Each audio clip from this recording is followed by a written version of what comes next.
25ஆம் தேதி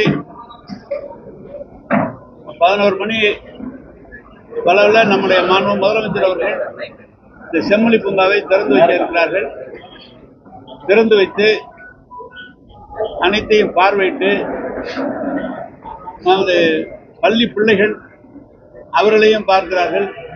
அதே போல பார்க்கில் இருக்கிற பள்ளிக்கூடத்து பிள்ளைகள் அவர்களையும் பார்த்துவிட்டு அந்த ஆம்பி தியேட்டரில் நடக்கிற கலை நிகழ்ச்சியும் பார்த்து திருப்பி அங்கிருந்து கோவை மாநகரில் இருக்கிற குறிப்பிட்ட ஒரு 150 பேரை மரியாதை நிமித்தமாக அவர்களை வரவைத்து அவர்களோடு பேசிவிட்டு செல்கிறார்கள். முதலில் காலை இறங்கியவுடன் கேட்டில் முன்னால மோப்பிலே ஒரு கல்வெட்டு அது திறந்துட்டு நேராக மலை மாதிரி இருக்கிற செம்மொழி பூங்கா அதை திறந்துட்டு அங்கே ரிப்பன் கட் பண்ணிட்டு ரைட்டில் திரும்பி அங்கே ஒரு கல்வெட்டு இருக்கு திரும்பிட்டு அந்த 7 கடையல் வல்லர்களுடைய இதை பார்த்துட்டு அங்கே இருக்கிற பக்கியில் ஏறி அங்கேருந்து நேராக போய் இந்த டிசபிலிட்டி குழந்தைகள் இருக்காங்க அவங்களோட இருந்துட்டு பார்த்துட்டு எல்லா இடத்தையும் சுற்றி பார்த்து ஆம்பி தியேட்டர் வந்து அவங்களோட பேசிட்டு அப்புறம் அங்கே போகிறாங்க. அது இல்லை, அது அமைச்சர் கலெக்டர் பார்த்து முடிவு பண்ணுறாங்க. அது யாரை கூப்பிட்றாங்களோ யார் யார் முக்கியமாக இருக்கிறவங்க தொழில்துறைகள் இருக்கிறவங்க பல வல்லுநர்கள் இருக்காங்க, கலையில் இருக்கிறவங்க இருக்காங்க, பெரிய இன்ஜினியர்ஸ் ஆர்கிடெக்ட்ஸ் இருக்காங்க, டாக்டர்ஸ் இருக்காங்க. அது மாதிரி அவங்க செலெக்ஷன் பண்ணுவாங்க. கோயம்புத்தூரில் இருக்கிற முக்கியமானவர்கள் எல்லாம் மக்களுக்கு பணியாற்றுகிறவர்கள் இருக்கிறாங்களோ அவங்க மொத்தம் 45 ஏக்கர். அந்த 45 ஏக்கர்ல 10 ஏக்கர் மாநாடு மையத்துக்கு போயிருக்கு. 7 ஏக்கர் மிச்சம் எடுத்ததுல பசுமை பரப்பு எவ்வளவு, இந்த பூங்காவுக்கான பரப்பு எவ்வளவு? மொத்தம் 45 ஏக்கர் 7 ஏக்கர் போயிட்டு பாக்கி இருக்கிற பூரா இந்த பில்டிங்ஸ் போக அதான் இருக்கு. ஏகப்பட்ட கட்டடங்களா இருக்கு, வெறும் காங்கிரீட் கட்டடமா இருக்கு. பசுமை பரப்பு இது மட்டும்தான் நான் காங்கிரீட் கட்டுறேன், பாக்கி எல்லாம் ஷெட்டு தானே போட்டுருக்காங்க. பொதுமக்கள் பார்வைக்கு எப்ப இருந்து அனுமதிக்கிறது? தலைவர் தொடர்ந்து மறுநாள் அதுக்கு ஒரு நடைமுறை வழக்கங்கள் இருக்கு. பாஸ் கொடுக்கணும், ரேட்லாம் ஃபிக்ஸ் பண்ணியிருக்காங்க. பாஸ் எடுத்து யார் கேட்கறாங்க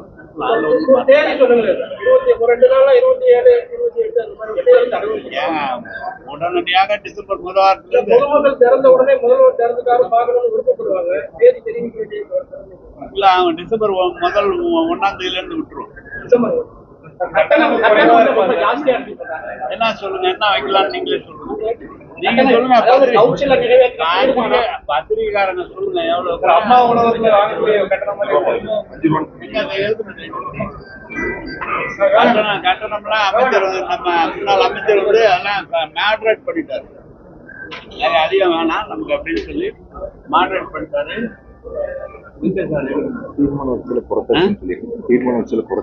தீர்மானம் போட்ட அளவுக்கு இல்லை, அதெல்லாம் பாதிக்கு பாதி குறைச்சு தீர்மானம். செம்மொழி பூங்கா நிர்வகிக்கிறதுக்கு தனியாக அதிகாரிகள் அலுவலகங்கள் அமைந்திருக்குங்களா இல்ல மாநகராட்சி? இல்ல, அந்த கான்ட்ராக்ட் ஓஎம்சி இருப்பாங்கல்ல, ஆனுவல் மெயின்டெனன்ஸ் கான்ட்ராக்ட், அப்படி கான்ட்ராக்ட் விட்டு அவங்க மூலமாக பார்க்க ஒரே நிறுவனம் தான் செய்யுதா சார்? அப்படித்தானே கான்ட்ராக்ட் விட யார் எடுத்தாங்க.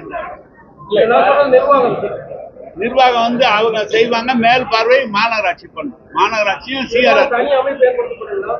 ஏங்க மாநகராட்சியும் சிஆர்ஆர்டியும் சேர்ந்து இதை செஞ்சிருக்கேன். ஓஎம்சி பிஎம்சிங்கிறது மொத்தம் ஆனுவல் மெயின்டெனன்ஸ் கான்ட்ராக்டர் மொத்தத்தையும் இந்த இருக்கிற எல்லா பணியாளர்களும் மெயின்டெனன்ஸ் பண்றது, மலர்கள்லாம் பார்க்கறது ஒரு கான்ட்ராக்ட் ரேட் ஃபிக்ஸ் பண்ணி விடுவாங்க. கான்ட்ராக்ட் எடுக்கிறவங்க கொடுப்பாங்க, அவங்க ஒழுங்கா பண்றாங்களான்னு நிர்வாகம் பார்த்து. இப்போ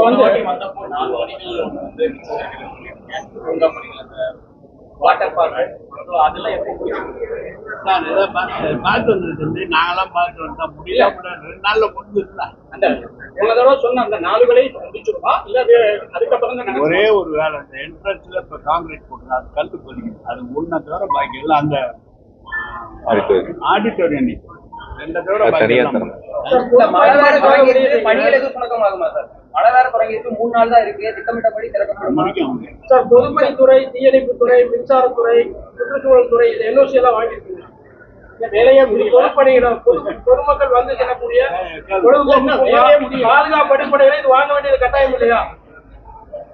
வேலை அது வாங்குனாங்களா வாங்கலையானே உங்களுக்கு தெரியாது. கட்டாயம் இல்ல. ஒரு ஒரு ஒரு ஒரு ஒரு ஒரு விஷயம் இருக்குங்க.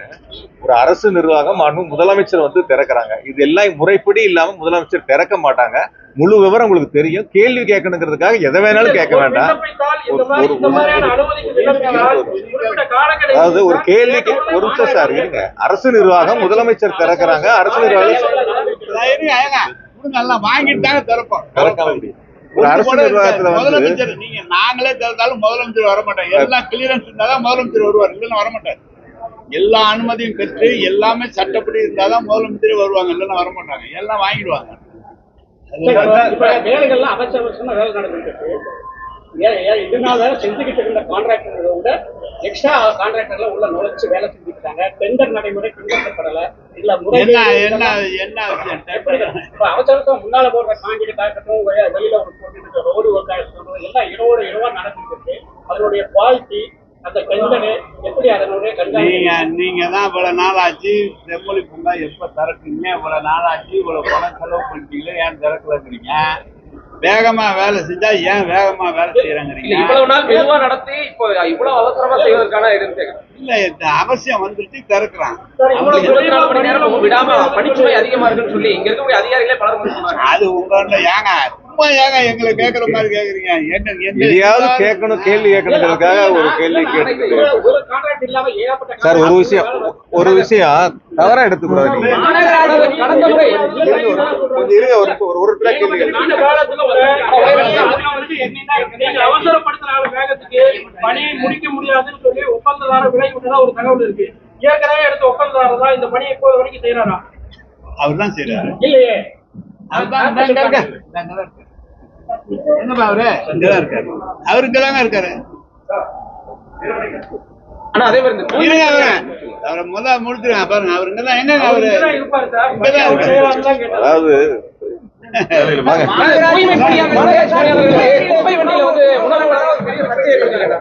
எங்க அவரை காமிங்க அவரை.